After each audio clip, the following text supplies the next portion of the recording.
Greetings, greenhouse people, and welcome to another episode of Tech on Demand, brought to you by GrowerTalks.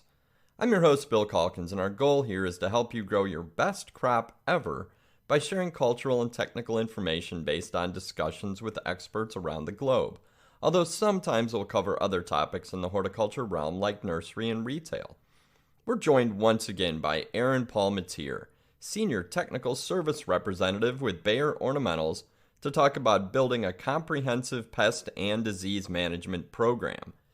Aaron brings extensive experience solving problems and providing pest and disease management recommendations for ornamental producers and landscape professionals, so this episode lands right in his wheelhouse.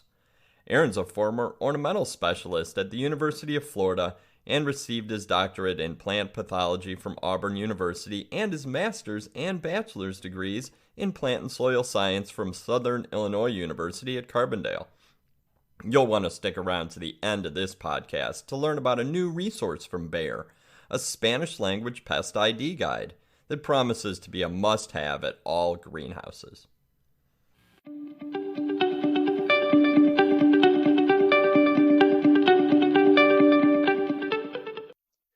Welcome, I'm Bill Calkins, Senior Editor for GrowerTalks and Green Profit, and I'm excited to be back on the podcast with Aaron Palmateer from Bayer to continue our series of podcasts covering a range of topics related to pest and disease control on greenhouse and ornamental crops.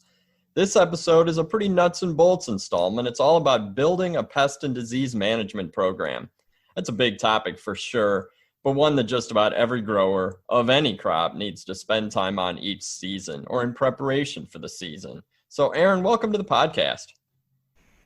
Hey, Bill, great to be here, and I'm happy to talk about building a pest and disease management program. It's kind of what I've been doing for my career as a pathologist and involved in ornamental. So happy to be here and talk shop today. Excellent. I know this is going to be a good discussion, and there's going to be a lot for the listeners to learn. But real quick, I wanted to take a minute just to ask you how things are going out there in the market, or at least with the folks that you're talking to. Because in our current global situation, I know travel's limited, but I'm sure you've been talking with a lot of people. So what are you hearing out there? Yeah, sure. Unfortunately, travel is definitely restricted. I actually did get an opportunity to get out in my area of South Florida. One of the things, of course, is that everything's been really positive from a standpoint of plant production and sales, which is good. The one thing in this particular area, we've had just tremendous amounts of rain. So nursery growers in Florida, and I've talked to some further up in the central part of the state as well, been a lot of heavy disease pressure, a lot of bacterial diseases, even seeing some xanthomonas on poinsettias in my area. But outside of the disease part, everything's been positive. Again, it's been one grower to the next. It's so nice, I guess a little refreshing to hear positive response when you ask them how they're doing. And so that's I'm just happy to report that. Excellent. That's great to hear. Disease pressure, I guess that's something that everyone's going to face at certain times throughout the year, sometimes heavier, I guess, when you're dealing with rain. But the fact that the general attitude is positive is something I'm hearing as well, and I think it's going to bode well because I think the growers I talk to are expecting a big holiday season, and I guess we're all hoping that comes to fruition. So, but we better get started because building a pest and disease management program is no small topic. So I guess to kick it off, how should growers look at a comprehensive program? Maybe start by explaining what integrated pest management is for pest and disease management and why that's an important place to start for growers. Sure. Yeah. So I'll just reflect back when I was in undergrad in crop science and I was first introduced to integrated pest management. I always, or I guess I was given the perception that IPM is nothing more than and taking a more, I guess, environmentally friendly approach. And don't get me wrong, it definitely does account for the environment, but it also, by leveraging a combination of compatible and effective management options, and I can talk about the different types of options, but when you take an integrative approach, so you're not just relying on one particular option, not only so you may be using less chemicals, and that may, in some regards, be a benefit for the environment. But you're also really becoming more in tune with what you're doing, from a pest and disease management perspective, because you're really wanting to find that balance of what works, and not just relying on one particular option.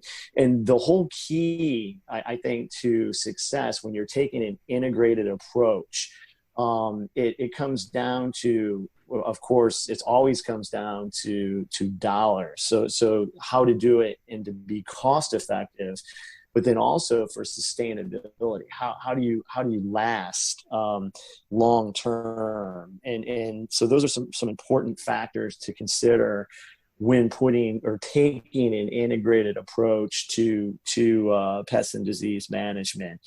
I can now, if Bill, if you want me to, I can go in and talk about some of the components that are options for an IPM program. Yeah, I think that's a good logical place to go. You know, some of the words you use, like compatible and the multiple options, and then really trying to know exactly what you're doing and finding out what works. That's a really good overview. So yeah, why don't you jump into the key components in a program like this? Okay, I wasn't sure with your initial question how deep I wanted to go into IPM, but so basically, by not relying on one component, I guess maybe the old adages, you know, you see a pest or a disease problem and you spray it. You know, you see bugs, you spray them.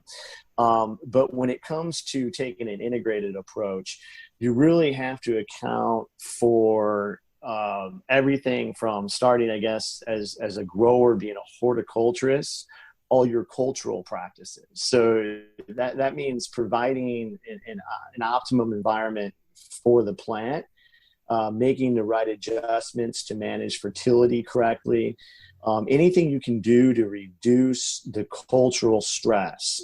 This could, monitoring the irrigation. Also, minimizing leaf wetness periods to reduce the possibility of getting foliar disease issues. Bringing in horizontal fans for better airflow, adjusting to have the right light conditions. Those all fall under cultural practices. So those types of cultural practices are part of an integrated approach, because again, by doing these right, or I guess these plant favorable things, you're minimizing the chance for pest and disease issues. And then you go into things like mechanical strategies. So this could be, going in and finding either blemished or diseased tissue early, so that it doesn't act as a source of inoculum for a pathogen, and pruning that out, removing it. You can install barriers for insects. You can put in screening to minimize the insects and mites from entering production areas. And then you also have things like the biological controls. So biological controls, of course, there's a lot of different biopesticides out there. There's some things that contain insect toxins. There's fungal antagonists. There's natural insect predators. And so by incorporating a biological component, what you're doing is you're reducing your reliance solely on conventional pesticides. But at the same time, your goal is not to replace conventional pesticides.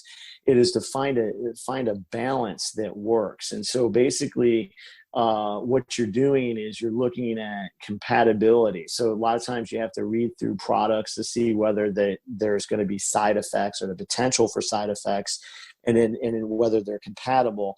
That's really important. And like I said, I think initially, when you set out on this IPM journey, if you will, or taking that approach, you really, what I find is that growers become more in tune with what they're doing from a pest and disease management standpoint. And so when it comes to again, the balance of the biologicals and the chemicals, that's where it gets really interesting. And of course, the other, I guess, favorable outcome of using a biological is that you're reducing the potential for resistance in your chemical controls. And so, but ultimately, that's what it comes down to. It comes down to integrating a well-balanced program. And then I think when you go in, you dive into all these different aspects that come into play, you have a tendency to become more in tune with not only the activity, the compatibility, the effectiveness, but the cost. And so if you do it right, it can be very cost effective. That makes a lot of sense. You talked about the cultural practices, the mechanical strategies, like there's a lot that goes into it. And then when you talked about controls, I mean, we're talking herbicides, insecticides, and fungicides working together, right? That's correct. Okay. No, I just wanted to make sure that I was keeping it straight on this end. So I guess knowing the different parts of the program is the basis. So how exactly should growers approach this? How do you build an effective IPM program? Yeah. So it all comes down to really the fundamentals of first and foremost, knowing what you're dealing with. So for example, if you're a poinsettia grower, you know what pest and disease issues you're up against when growing poinsettias. And then the same thing for foliage, the same thing for bedding plants or any particular plant. It's really good to do your homework, to know what you're up against from the beginning. The other thing is, of course, for integrated pest management to be successful, it really requires timely and adequate scouting. You really have to hone in on insect and disease pressures early. And so a lot of times, some operations, they'll bring in a consultant. They'll bring in an external scouting a company, if you will, to come in and handle all that for them. And then others like to take the more internal approach, and they have somebody on staff that's trained to handle all the daily scouting and the record keeping, because you really have to stay on top of that for this type of approach to be effective. Because again, you're not just seeing bugs and spraying them. You're really using a more of a balanced approach. And so by understanding what you're up against, and then also accounting for when, what time of the year these types of pressures and activity are going to take place, and then taking preventative approach, but then also looking at your biological programs and how they're going to play with the pesticides that you're choosing to use. And so that all just comes down to kind of writing it all down, listing everything you're up against, and then looking at your different options, and then taking into account how those options fit into your operation.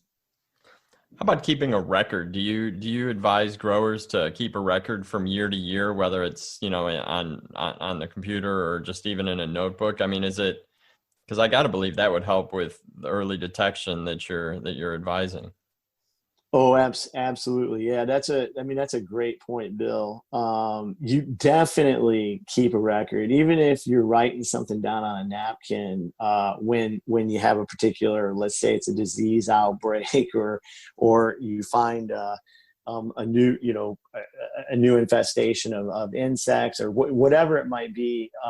It's gonna be, I mean, super important to have records so that you can go back and you can make changes to minimize problems from recurring. I mean, it's all about making informed decisions. And so if you know when something is going to happen, or you have a really good idea that it's going to happen, I mean, that's really where you want to be. You want to be able to take a preventative approach to minimize issues from happening.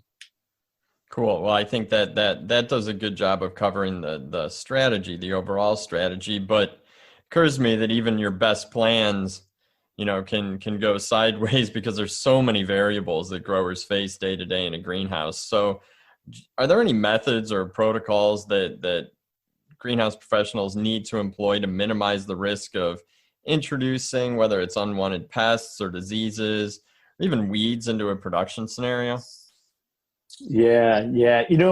One of the things, definitely, there's always new things or new ways to do things out there. So I encourage growers, for one, to make sure you're reading the magazines, you're listening to these podcasts, because there's always opportunity to learn new ways of doing things. When I haven't been traveling as much, but when I travel and you go into different operations and you see how they take different approaches to doing things, it's always it's great opportunity to learn new ways of doing things. And again, you may have some growers are stuck in their ways and they don't want to make changes, but definitely consider new approaches or taking different approaches. It doesn't hurt to consider things and to do trials at a smaller scale. But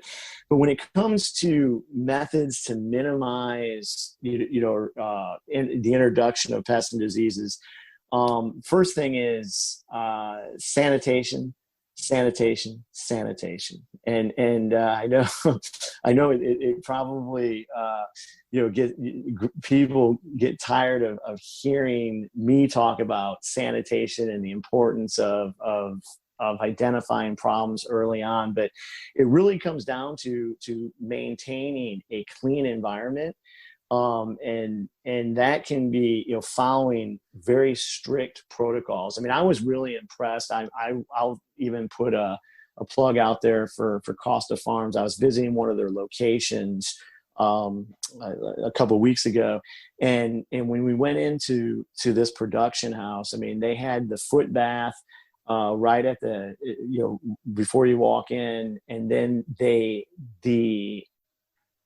overall cleanliness and quality of that house was just impeccable. I mean, I was looking underneath the benches and couldn't find a weed or a plant out of place. And there's something to be said for when you've got a very clean environment.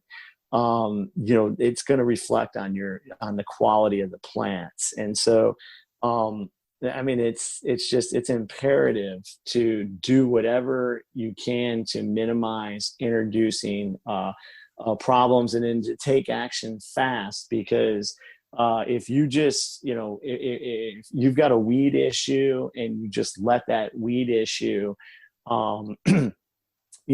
continue to prosper, what's going to happen is a couple of things. One is you may end up getting newly introduced insect or disease problems that those weeds are a reservoir, and then that's going to jump onto your plants, into your production systems. So by just taking the weeds out of the equation, you are reducing the potential for those problems. And so the same thing can be said for, whether you're reusing materials or whether you're going to use new material. If you are reusing materials, make sure they're properly disinfected. And because if you have any kind of contamination from the beginning, it's just going to get bigger and it's going to get worse as you go. So again, it really comes down to taking that.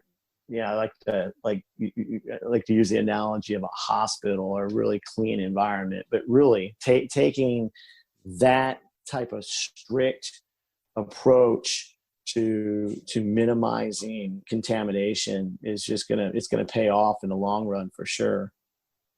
And I would think that that's something the entire team needs to be involved in. And we in our industry, we talk a lot about processes when it comes to growing plants and the cultural processes, but I think sanitation is another process that needs to be instilled across the entire operation. Everyone should be accountable. And it probably comes down to just what you said, understanding that everything you're going to do up front and ahead of time will have benefits that pay off far down the line.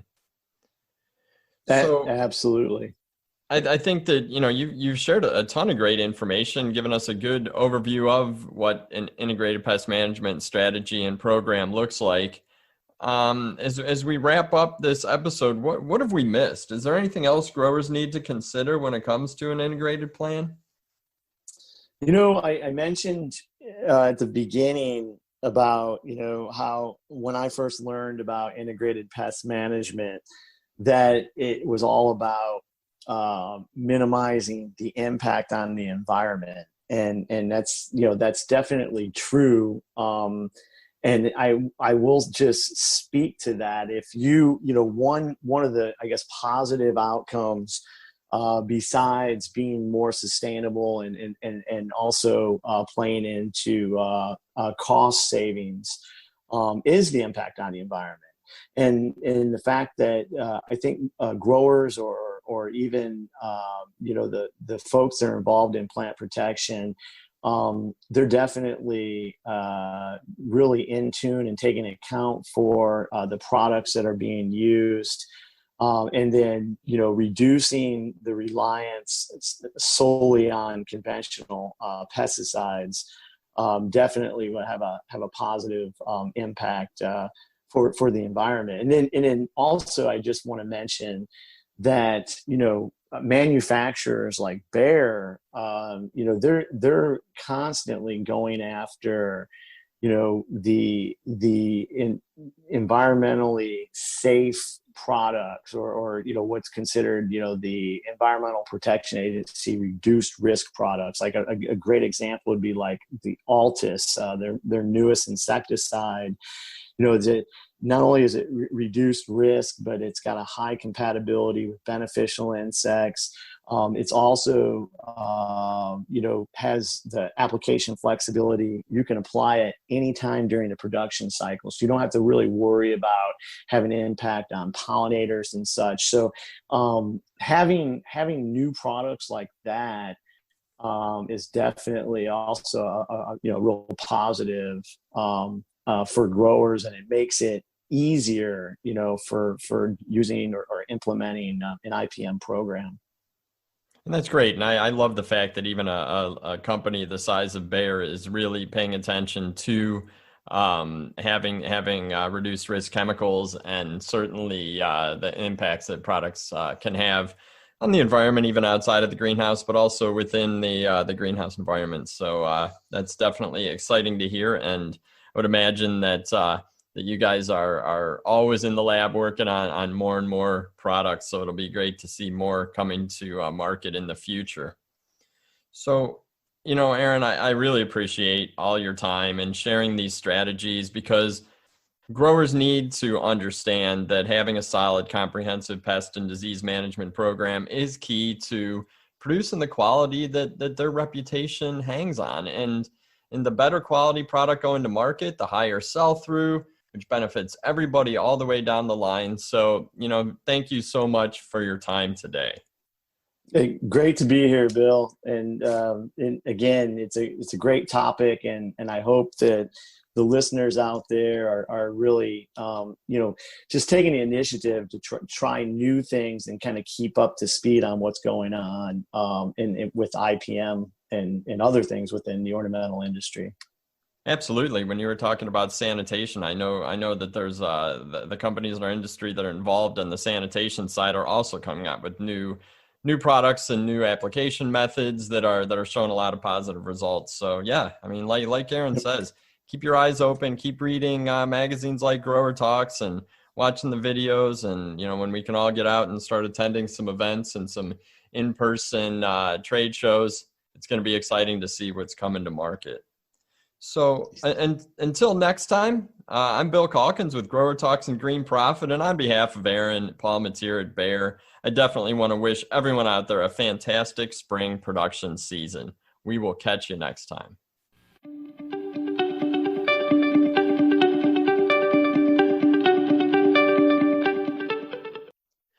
Bayer Ornamentals recently released an excellent tool that'll no doubt be quite useful in your greenhouse. It's a user-friendly Spanish language pest ID guide, and I wanted to take a few minutes to talk to Bayer's Senior Technical Service Representative, Aaron Palmateer, about what's covered in the guide and how he sees it being used by greenhouse professionals across the United States. So, Aaron, why don't we start with a quick overview of the Spanish Pest ID Guide and what growers can expect to find between the covers? All right, Bill. Yeah, first of all, the new Spanish Pest ID Guide from Bayer can help cultivate stronger communication in greenhouse and nursery operations. The whole idea is for a user-friendly guide. It's easy to follow, includes numerous pictures to help Spanish speakers identify pests. The other thing is we've incorporated, some information on how to best use solutions from Bayer. So we have some of our fungicide solutions, insecticide solutions, and herbicide solutions built into the guide. But it also includes information on what types of personal protection equipment should be worn when making these applications. And one thing I will note also, you mentioned in between the pages, but the guide is actually produced on a really high quality coated paper so that it's going to be nice for having outside in the elements. And it's bound together to survive wear and tear.